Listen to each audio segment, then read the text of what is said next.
এরকম অভিযোগ শিউরি থানার আইসিকে আমি অসংখ্য দিয়েছি।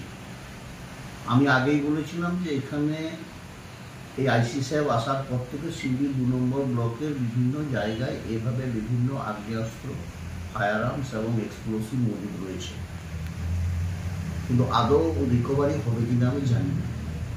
একথা আপনাদের মাধ্যমে আমি আগেও একবার বলেছি, এখনো বলছি। এটা গতকালকে রাতের ছবি। ছবিতে যেটা দেখা যাচ্ছে যে সম্ভবত কিছু তৈরির কাজ চলছে। হ্যাঁ, সেটা বোমা বাঁধার কাজ চলছে। এটা খুব ক্লিয়ার তো, বোমা বাঁধার কাজ চলছে। এটা কি শিউরি ব্লকের ভেতরেই হচ্ছে? হারাইপুর তো শিউরি ২ নম্বর ব্লক, কেন্দ্র অঞ্চলের মধ্যে। কারা করছে এগুলো? কাদের দ্বারা? যাদের আছে এই ছবিগুলো দেখতে হবে। আমি এখানে কিছু বলছি না, এই ছেলেগুলোকে ধরলেই বোঝা যাবে কারা এরা।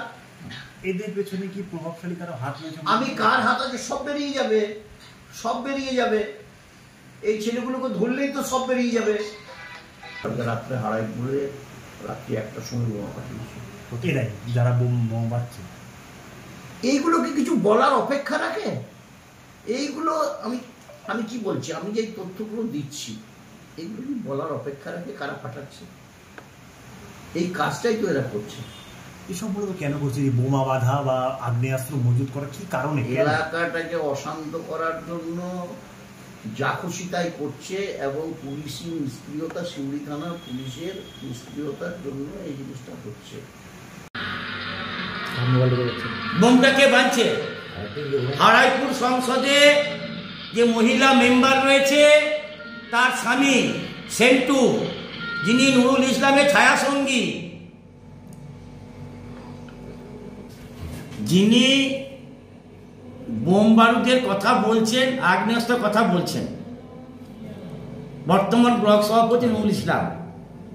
তিনি দেখুন, এই এলাকায় যারা সোনার কারবার, নকল সোনার কারবার করত, আমাদের বিগত দিনে যে নরেন্দ্র ত্রিপাঠী বলে যিনি ভদ্রলোক এসপি ছিলেন, যে নকল সোনার যারা এই এলাকায় কারবার করত, যাদেরকে তিনি অ্যারেস্ট করেছিলেন, সেইগুলোকেই নিয়ে দেখুন বর্তমান ব্লক সভাপতি তার রুমে নিয়ে মিটিং করছেন, এবং তিনি বলেন যে ওনারা ওর দলের লোক।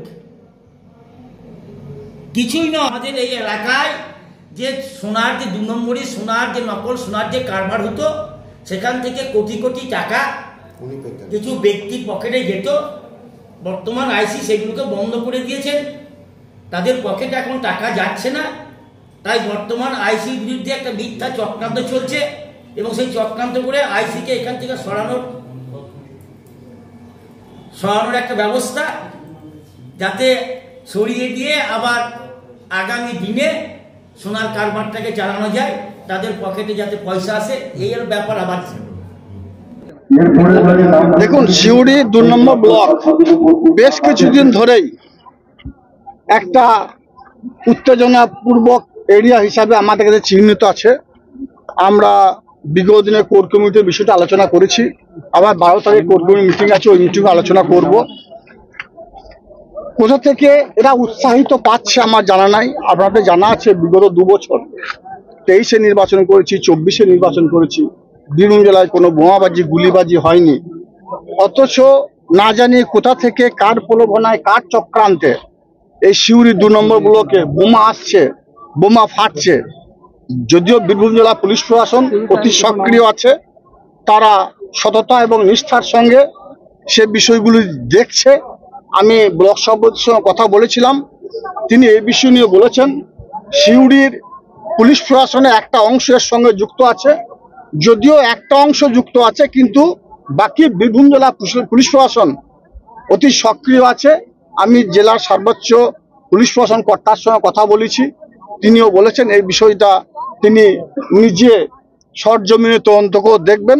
যারা অপরাধী, যারা দুষ্কৃতিকারী, তাদের ঠাঁই হবে না, তারা অ্যারেস্ট হবে, আপনারা নিশ্চিন্ত থাকতে পারেন। এবং যারা অপরাধী বীরভূম জেলার ক্ষেত্রে, তারা কোনো ক্ষেত্রে কোনো ঠাঁই পায়নি, পাবে না। দুর্নীতিকে আমরা ঠাঁই দিইনি, দেবো না। যারা বোমা নিয়ে, গুলি নিয়ে রাজনীতি করবে, মস্তানি করবে, তাদের জায়গা এ তৃণমূলে হবে না।